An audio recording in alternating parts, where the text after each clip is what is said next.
Sup guys? So in this video we will be solving some problems for tributary loadings. Specifically, I'm going to be showing you guys how to compute for the loadings of a one-way system and a two-way system. Right? So let's begin. Okay, so for our first sample problem, so we have here a floor of a classroom that is to be supported by the bar joist shown in our figures, or this is going to be our bar joist. So each joist is 15 feet long and they are spaced at 2.5 feet on centers. So this one from one support to the other is 15 feet. And then for the spacing, it says that on center, this is 2.5, this is 2.5. Right? So the floor itself is to be made from lightweight concrete and it is 4-inch in thickness. Now in solving this, we're going to neglect the weight of the joist and the corrugated metal deck and determine the load that acts along each joist. So first off, let's draw an idealized structure for this framing system. Right, so there you go. So we have our idealized framing system. This is going to be our joist. And then its length is 15 feet and then it is spaced at 2.5 feet on centers. Okay, so next step is we're going to summarize what is given and what is being required by the problem. Right, so from the problem, we got the length of the joist, the spacing, the floor thickness, and it is made out of lightweight concrete. So we're going to use this classification in computing for the weight of the slab or the floor itself. Now for the required, we are required to neglect the weight of your joist and the metal deck, and then determine the load that acts along each of the joists. Okay? So for our solution, let's write it down here. Solution. So the first step is we need to determine what is the total weight or the total load that is being placed on our joists. So that weight includes, or that load includes the weight of the slab or the floor itself. So the first one is going to be, let's see, your concrete slab. Okay. So for the concrete slab, we get the weight of our concrete. So we can use our codes to get the weight of our concrete. So this one is based on ASCE. You could also use the NCP in getting the minimum design dead loads. Right, so for floor fill, we're going to be using lightweight concrete, plain per inch. It is 8 pounds per square feet. Right? So remember this one. It says here, per inch of your lightweight concrete, it is 8 pounds per square feet. So let's write that down. So it is 8 pounds per square feet per inch. And the thickness of our weight from the problem, it says that it is 4-inch in thickness. And this is just equal to 32 pounds per square feet. Okay. The next load that we have is going to be the live load from our classroom. So again, you can get this minimum design loads from our codes. Just for the sake of computation, we're going to be using the one that is provided by the book. So it is coming from ASCE. Alright, so what will be the load for our classroom? So for classroom, we have a minimum live load of 40 pounds per square feet. So 40 pounds per square feet. Alright? So we just add these two together so that we could get the total floor load. So let's see.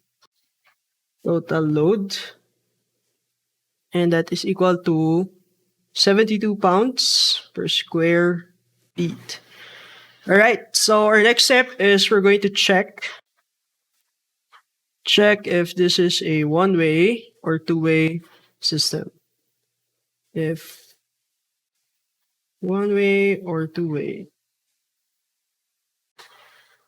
So to do that, we're just going to divide the longest span by the shortest span. So what are our spans? So first off, the shorter span, it would be 2.5 feet. And then for the longer span, it would be 15 feet. So we divide L2 by L1. We get 6. And 6 obviously is greater than 2. Therefore, we could say that this is a one-way system. Alright, so now that we know it is a one-way system, we can now solve for the tributary area. So for the tributary area of this one, since it's a one-way system, the boundaries of your area would be located halfway to the next joist, right? So halfway here. So let's say we're considering this joist.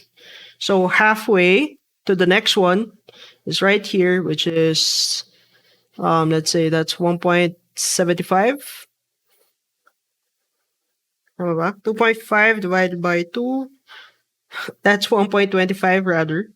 So that's 1.25 here. And then for the lower boundary, another 1.25 there. So this would be the tributary area for our joist. All right?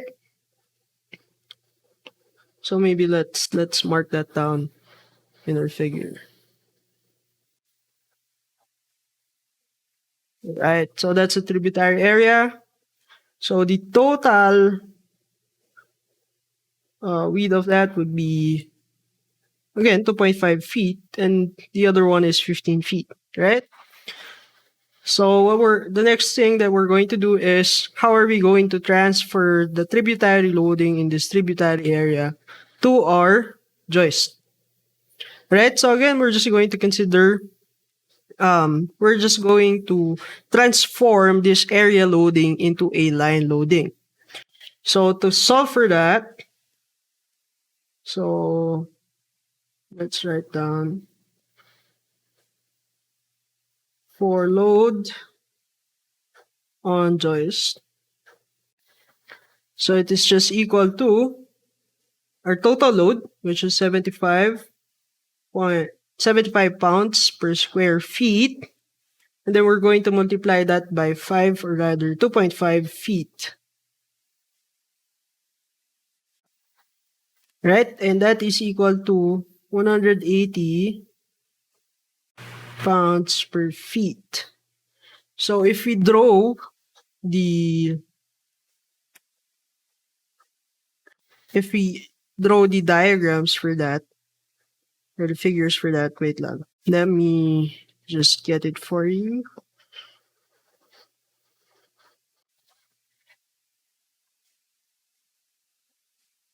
So it would look like something like this one. So each of the joists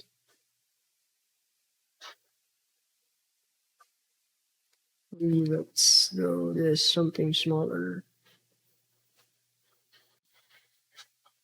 Right. Okay. So each of these joists would carry 180 pounds per feet. Okay. And then next thing is you can now compute for the reactions on the supports of your joist, and you'd get 1,350 pounds. Okay. So that's it for our first sample problem. Example number 2. The flat roof of the steel frame building shown in the photo is intended to support a total load of 2 kilonewton per square meter over its surface. Now we are to determine the roof load within the region ABCD that is transmitted to beam BC. The dimensions are as shown in this figure. All right, so first off, let's write what is given from our problem. So we got the total load from the problem, which is 2 kilonewton per square meter. We also got the spans of our supports. So we have L1, the shorter span, which is 4 meters. And then we also have L2, the longer span, which is 5 meters. 5 meters. All right. So what is being required in our problem? So we need to solve for the roof load within the region A, B, C, D transmitted to our beam BC. BC, right? So for the solution, first thing that we're going to do is we're going to check if one way or two-way. So to do that, again, we're just going to divide our L2 by our L1. In this case, our L2 is 5 meters divided by 4 meters, so that would be 1.25. And that is less than 2.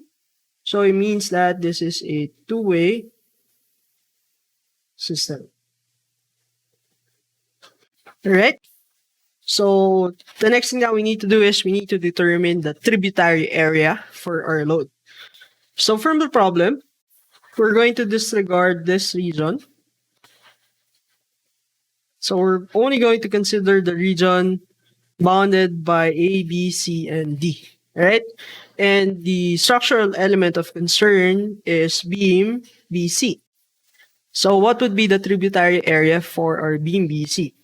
So for a two-way system, we just need to construct a line or to project a line 45 degrees from the corner of our framing system. So we're just going to draw a line that is 45 degrees, 45 degrees, and this one as well, 45 degrees, 45 degrees, all right? And then halfway from our beam to the next beam, it is 2 meters. So this is going to be the tributary area of beam CD. That is if we're only considering this region. But if we're also considering the region besides that, the tributary area for our beam CD would be this one. Okay? So, but since we're only considering this region, the tributary area is only going to be this region. Alright. So next step, now that we know the tributary area, is we need to know what is going to be our tributary loading. So for the tributary loading, we need to determine the peak loads. So our peak loads would occur farthest from our beams. Since this whole area is going to be carrying or supporting a much larger load compared to this area and this area. Of course, it is important to note that at the supports, it is practically carrying no loading from our tributary area, right? So for the peak loads, let's write it down. For peak loadings, for peak load. So to compute for that, so we have a total load of 2 kilonewtons per square meter. And then we're going to multiply this by this length. This is 2 meters. Times 2 meters. And that is equal to 4 kilonewton per meter. So we can now draw our diagrams. And it would look something like this one. So let me just Let me crop it for you so that we could see.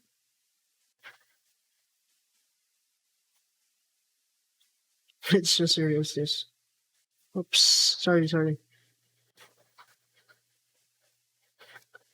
Let me move it so that you can see the solution. All right.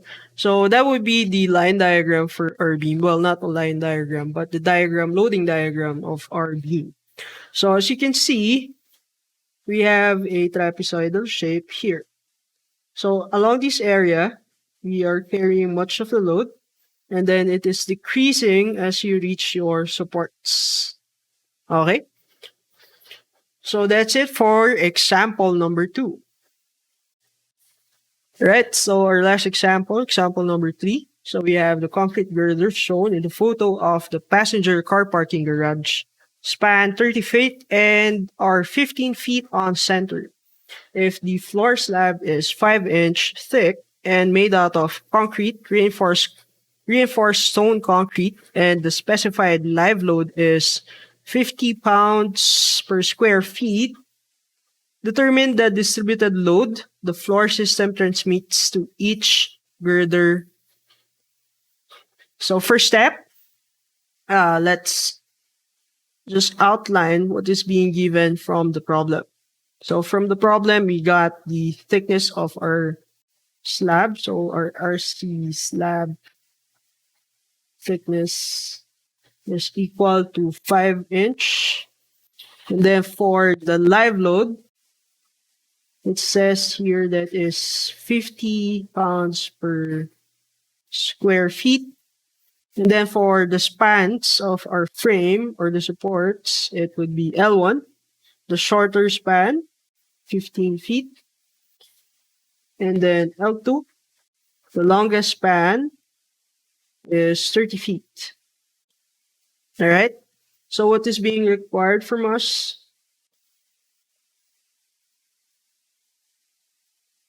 So here we're going to neglect the weight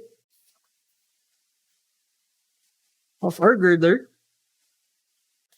And we're just going to consider the weight of the slab and the live load. So we're going to determine the distributed load the floor girders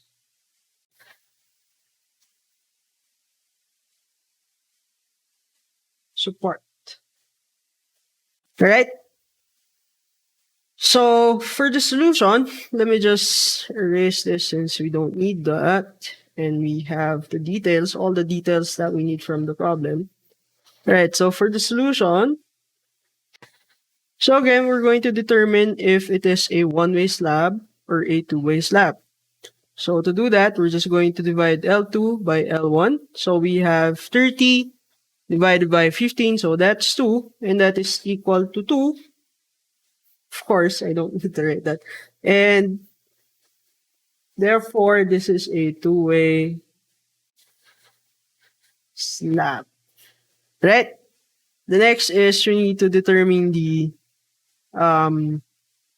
weight of our slab. So for the weight of the slab,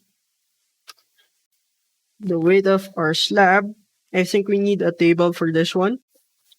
So we're using reinforced concrete. So let me just copy that.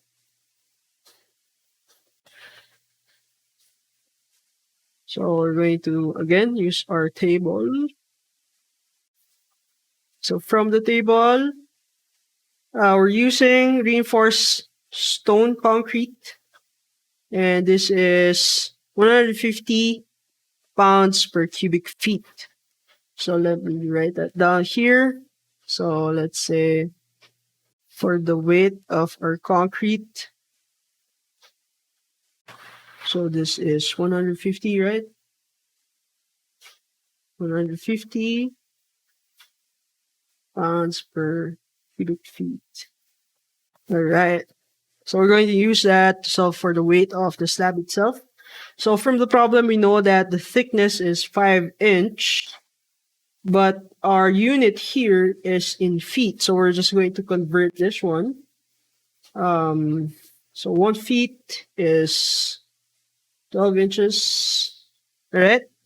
So 150 times 5 times 12. So the weight of our concrete is going to be 62.5 pounds per square feet. All right. So for the total load, so let's see. For the total load, we're just going to add the live load and then the weight of our concrete. So that's 50 plus 62.5. Let's write it down. 50 plus 62.5, that is equal to 112.5 pounds per square feet. All right. Now that we know the total weight of our slab and the live load, the next thing that we need to do is we need to determine what is going to be our tributary area. Okay? So here,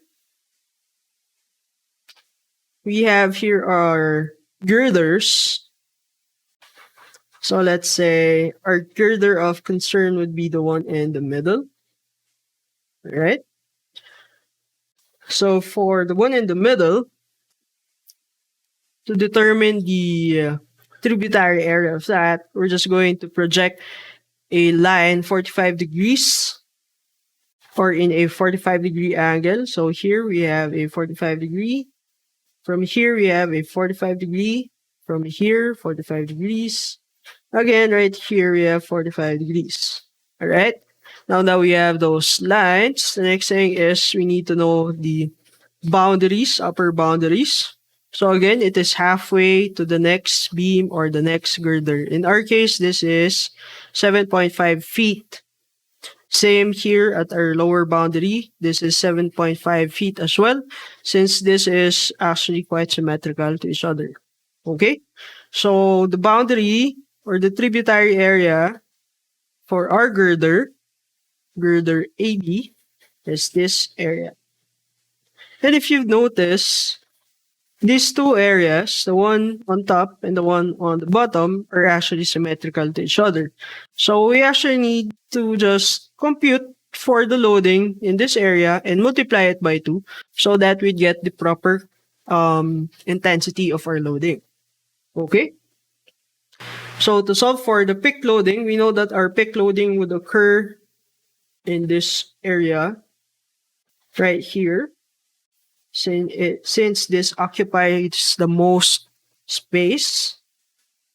So for the peak loading,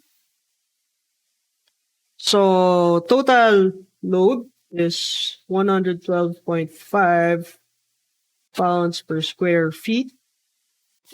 And we're going to multiply that by 7.5 feet. This one, the length. And then we're going to multiply that by 2, since again, these are symmetrical to each other. So our peak load would be at 1,687.5 pounds per feet. And when we draw our diagram, our loading diagram, it would look like something like this. All right. So that's the distributed load for our girders. And that's also the solution for example number 3. Right? So that's it for this video. Thank you for watching, guys. I hope to see you on the next one.